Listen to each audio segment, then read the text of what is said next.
Manchester United look to make amends for a woeful performance last time out when they go to Wolverhampton Wanderers on Boxing Day in the Premier League.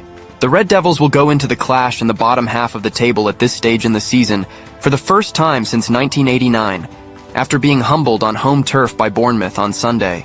If Ruben Amorim was not aware of the monumental task that was in front of him when he joined United last month, it has now been laid bare to him in brutal circumstances. After losing 3-2 at home to Nottingham Forest, we were beaten 3-0 at home by the Cherries for the second successive season at the weekend, meaning the new manager has won just 2 of his first 5 league games in charge. We were also knocked out of the EFL Cup by Tottenham Hotspur last midweek, and now it means that Amorim has overseen 4 defeats in his last 6 games, following a run of 7 games unbeaten immediately after Erik ten Hag was sacked. That makes United's win away to rivals Manchester City even more of a surprise to some, even though City themselves are at their worst. And backing it up may prove tough, considering they have not won back-to-back away league games since February. 6 points must be targeted from our final 2 games of the year though, here at Wolves and at home to Newcastle United, because United then face Liverpool to start 2025, before facing Arsenal in the FA Cup a few days later. The away support will look to the club's Boxing Day record for some inspiration, considering no team in English Football League history has won as many games on this day as United, 54, 22 of which have come in the Premier League era, despite not keeping a clean sheet in any of our last 10. Molineux has also been a favored ground despite their troubles in recent years, because United will be seeking a 5th straight win at this venue, after winning a 4-3 classic back in February. Wolves also have a formidable recent Boxing Day record though, now having gone 7 without defeat, winning 5. Spirits will be high among the home support too after they saw new manager Vitor Pereira guide them to a 3-0 win away to relegation rivals Leicester City last week. That ended a 4-game losing run and moved them to within 2 points of Leicester in safety already, with their last 2 wins now both coming away from home, scoring 7 goals in the process. Wolves' dramatic start to the season is perfectly encapsulated by the fact they have scored either the same amount or more goals than 6 of the 10 teams in the top half, that's 27. A rare clean sheet last Sunday was a huge bonus, and they will now seek back-to-back shutouts for the first time since January, ahead of what is a treacherous run of fixtures for Wolves. Their next 9 league opponents are all clubs who will fancy themselves to be in contention for either the title or the top 4, including the current top 3, Liverpool, Chelsea, and Arsenal. Now let's look at some team news. Marcus Rashford's recent absence has been the subject of much media attention. Amorim was coy once more about whether one-away Marcus Rashford could be involved here after the Bournemouth game. But the reality is that the attacker is unlikely to play for the club again. Amorim told Sky Sports, "Normal situation. When I feel that is the right moment, I will change something. Until then, I will continue to think what is the best for the team." Have you spoken to him? I speak with him every day, not about the interview, about the performance. Manchester United will hope Matthijs de Ligt is over the sickness that forced him to miss the defeats to Tottenham and Bournemouth. The commanding centre-back could be available to help bolster the backline, as we have shipped 7 goals in those 2 games. Head coach Ruben Amorim has explained his selection policy in his pre-match press conference and mentioned de Ligt, plus the need to avoid more injuries.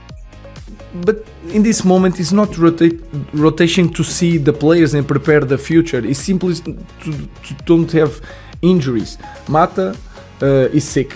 Harry Maguire did 90 minutes against City.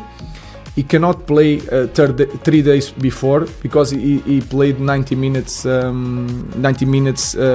for 3 months. During 3 months, he just did one time 90 minutes against City. So we have to rotate him during the week.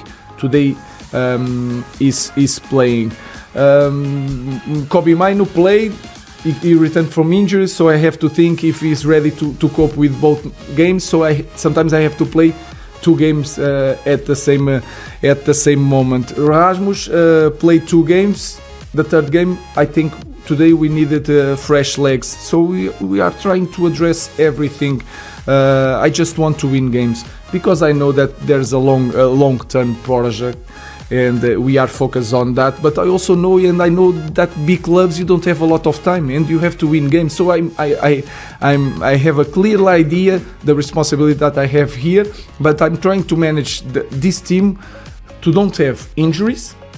we have injuries, is a massive problem, and try to win games and manage all the players. So I'm not rotating to see the future. I just want to win games and don't have injuries. If we have injuries, is a big problem.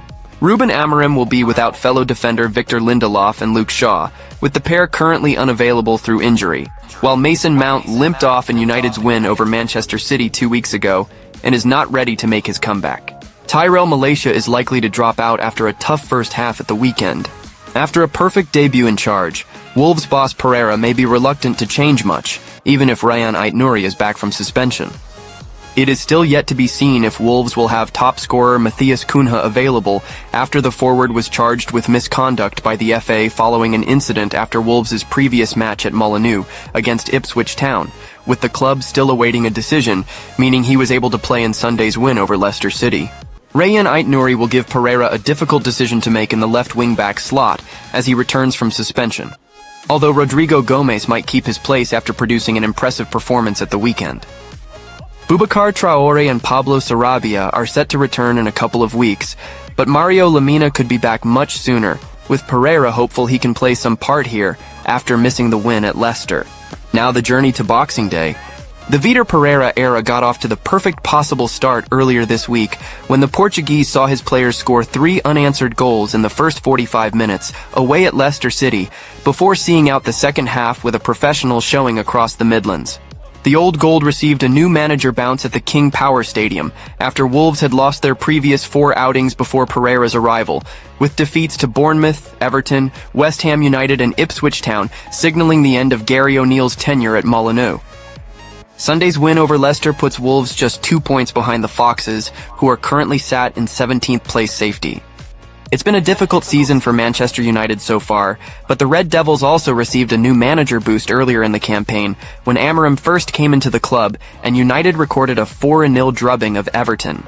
However, with just the 1 win from their last 4, coming against local rivals Manchester City in a game which will not live long in the memory for the neutrals watching that day, coupled with falling out of the Carabao Cup to Tottenham Hotspur last week, Amorim's side will be wanting to bounce back when they step foot onto the Molineux turf in front of the cameras on Thursday evening. The stage is set for Manchester United to bounce back against Wolves on Boxing Day. Will Ruben Amorim's tactics bring redemption, or will the challenges of this season persist? What's your perfect lineup and what's your prediction for the match? Let us know in the comments below. Smash the like button and hit subscribe. Don't forget to turn on the notification bell so you don't miss our post-match analysis and coverage of upcoming clashes against Newcastle, Liverpool, and Arsenal. Together, let's ride through the highs and lows of being a Red Devil.